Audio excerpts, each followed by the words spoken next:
Hey, my name is Sharia, and this is my first blog entry on my blog. I've never done these before, and my blog is going to be a little bit about self-discovery and self-learning and self-love, which is something I've always struggled with, and I've gotten much better at it over the past few years, months really. But I still have a long way to go. So, in my first entry, I wanted to talk a little bit about something that I have been dealing with for many years, which is surprisingly, I'm not going to be talking about my weight at first. I want to talk to you about my mental health. Recently, in December, it's now end of July, I was diagnosed with bipolar II, type 2. And I think there's a lot of stigma and misunderstanding about what bipolar is. I hear a lot of people saying, "Oh, the weather is so bipolar," and why are you mad at me? You're so bipolar," things like that. But it's a lot more than just mood changes. One of the things I've experienced has been strong, powerful, deep moods. Um, People who are bipolar, they're not just happy and sad and happy and sad, and they don't just switch between that. They feel elated and euphoria and like they're ruling the world. And then they go from that to severe depression, and I rarely feel anything in between. Right now, I'm pretty mellow, but um, you know, people in class will even be like, "Oh, you're so happy today." I'm happy every day. I'm always happy. And they're like, "Yeah, we just want to point out how happy you always are." Yeah, I'm always very noticeably ecstatic, and it people a lot of people think that's the good point. Is the good stuff is being the happy part, and the bad part is the depression, which is not. It's it's hard to explain. The happy part, I can get into a lot of trouble. It gets me into a lot of trouble at work. Often my boss is, Shreya, quiet. Shreya, stop. Shreya, settle down. Shreya, focus. Shreya, do this. And, it's not that I don't want to do my job and I don't want to focus and I want to be disruptive. It's a lot of my illness is I don't realize how loud I am, and I haven't even clicked in that I'm completely off track. And honestly, I'm not paying attention to the fact that I'm at work talking to my friends. I'm just talking to my friends. And, sometimes I need that slap. Get back to your job. I spend a lot when I'm manic, which is what it's called, manic. I spend a lot, and I'm in huge debt because of it. My favorite thing in the world is Etsy.com. It's awful. Don't do it. It's awful. It's so beautifully awful. But yes, I spend a lot. I will do crazy things, like go on my porch and start screaming. Why? It's raining. I like rain. I'm going to start screaming. It's hard. It gets me in a lot of trouble. And people notice it about me. You're crazy. You're out of focus. You're loud. Like, it's a part of who I am. I don't want to say unfortunately, but it's a struggle, and I've learned a lot because of it, and I am who I am because of it. I was actually, when I told my Oma that I had bipolar, she told me that God was going to heal me if I prayed enough. I don't believe that. I don't. In the same way, I don't believe that God is going to heal my brother from autism or my sister from ADHD. I believe it's a part of who I am, and I would be a completely different, very boring person without my mental illness. I didn't tell her that. I try not to argue with my Oma too much, so I nodded my head. But I get a lot of that. I was also been told I'm exaggerating. I've been told it's all in my head and I'm doing it for attention. I've been told I shouldn't be taking medication because it will mess me up or change who I am. And it's kind of like telling a person with cancer, it's all in their head, that they're exaggerating and doing it for attention, and telling them that the medication is not good for them.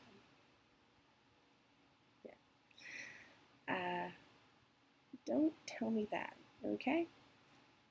Just don't do that.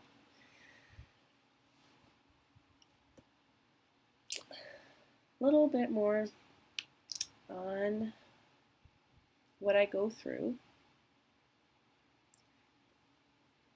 This is hard to talk about. I've never talked about this like this before. Take a second and imagine the best day of your life. How you felt. What was it? First off, was it your wedding? Was it getting into school? Was it getting your dog, having a baby? Setting a record? What was it? How did you feel?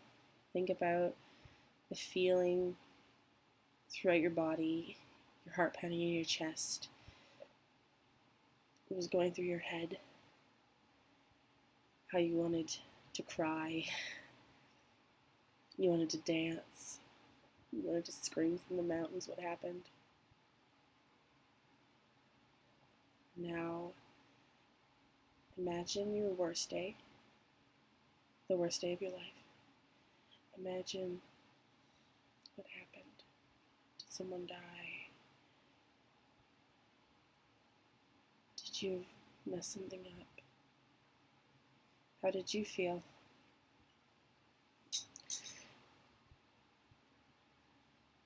How you wanted to cry? How it felt every pore, every cell in your body suddenly turned into lead. You felt sick to your stomach. How you wanted to implode on yourself. Now imagine both of those things happened several times a week, all year, all the time. I mean, for me, it can happen several times a day, several times a week. I can go from having the best day of my life to feeling like I'm gonna die in 2 minutes flat. And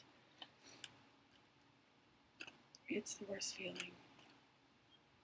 I can also go the other way, which has actually physically scared me before, where I'm lying in my bed, choking on my tears, and my face is red, and I'm not breathing properly, and I'm holding myself and gurgling into my pillow. And then 2 minutes later, I'm in my bed bouncing, going, I need to do a craft. Let's do a craft. It's 3 in the morning. I have class in the morning. Let's make a craft. I'm gonna make a craft. Yeah, let's go to the recycling, get some cardboard, get out the super glue and the markers and the construction paper, and we're gonna make a craft. It's brutal. And I was actually terrified that I had lost my mind. And I was completely loopy. And it's not only happened once in my life. It happens every few weeks. But my emotions are deep and real. And watching a show, I don't say I like that character. I sit on my bed with my laptop and I scream and cry into a pillow because Benedict Cumberbatch smiled at the camera.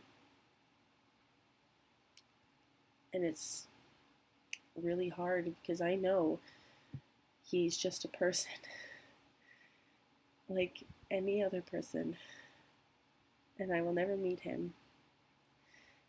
And that smile managed to break me down. And oh my gosh, I've worried my roommates before. So they've had to come into my room and ask what's wrong, expecting, me to be suicidal and wanting to jump off the balcony. And here I am in front of Netflix, holding pillows to my chest, blotchy-eyed, tears running down to my mouth, and I'm gurgling on sobs because of Benedict frickin' Cumberbatch and Martin frickin' Freeman and Amanda frickin' Abington, because how cute and talented and wonderful they are, and how I just want them to kiss. That's all I want. And when they do, I cry more. And they're just people, like any other people on the street who kiss. But I feel deeply, really deeply. And not just that, but like anything. I could be sitting in the car with my roommates, going to the mall. Music's going, we're bobbing our heads, smiling, having a good time, and all of a sudden, I get hit with a tank of emotion. All of a sudden, I am sitting there and I am in tears. And they're like, what's wrong? And I'm like, I love you guys so much. And I love the world. And raindrops are pretty. And there's a cat out on the street. And I want to hold the cat. And you guys are my best friends. And they're driving going, what just happened? That's my life. Every day. Every hour. And it's an adventure. It really is. It's an adventure as much as it is suffering. And I suffer every day. I do suffer, and I've suffered for years because of this. And it's not as simple as telling myself, Sharia, there's nothing wrong. You're just being sad. You're just having a depressive episode. There's nothing wrong. You don't need to kill yourself. It's not how it works. My brain is wired, and the chemicals in my brain are programmed to think this way, and there's no use talking myself out of it. The same way my brother Dakota cannot talk himself out of having a tantrum because of something that triggered, someone touched him wrong, or the noise is too loud. There's no way he can tell himself, Dakota, it's just too loud because you have autism. I can't tell myself that I want to die because I am bipolar. I have bipolar,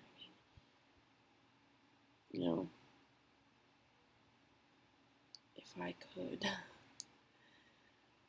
I would be stronger. I'd be able to make it, I'd have a lot more confidence in my ability to make it, and I would be a lot healthier. And I can't do that. As much as I can't wish for the sun to come up, as much as I can't wish for it to stop raining. That's what it is. It's weather. I can't stop the weather. I can only ask people to lend me an umbrella. That's all. And I can only go day by day, having the tools ready for the unexpected, because it is unexpected. I don't get warnings. You know, my phone doesn't go off a little alarm saying, Shreya, your depressive episode is coming up in 5 minutes, prepare. There's nothing saying, you know, Shreya, don't buy that really cool thing on Etsy because you're manic. If there was, that would be so cool. But there's not. And it's been a long journey, and a lot of it has been alone because I haven't looked to God as much as I should have, which I should have done every single time. I'm getting better at doing that. You know, it's starting with the little things. You know, waking up in the morning and just saying, oh, please help me get my feet on the floor because I do not want to get out of bed. And I want to lay here and die. And he does it. And before I know it, I'm on the bus off to work. And I'm praying that I get through the next hour, and then the next, and then the next. And before I know it, I'm clocking out. And it is living hour by hour, minute by minute. And every single one of those hours, and every single one of those minutes, and every single one of those seconds, God has been there. And he knows my suffering more than I know my own suffering. And he knows the way my brain is working more complex than I do. And he always will know more. And he's always teaching me more. And I will never know the depths of my heart, and the depths of my mind, and the depths of my talents, and my accomplishments, and my soul, and my dreams more than he does. And it's terrifying going into it as blind as I am. But it's nice to have my hand on his shoulder, knowing that he's steering. And he'll say, oh, here, let's step over this puddle. Or if it's too big, he'll pick me up. And it's taken me years to reach out my hand to that shoulder. And I'm doing it. And it feels great. And I am more successful than I've ever been. And happier than I've ever been. And stronger. I am a really strong woman. And I plan on getting stronger. And that's it. That's all I have on my mental health blog update.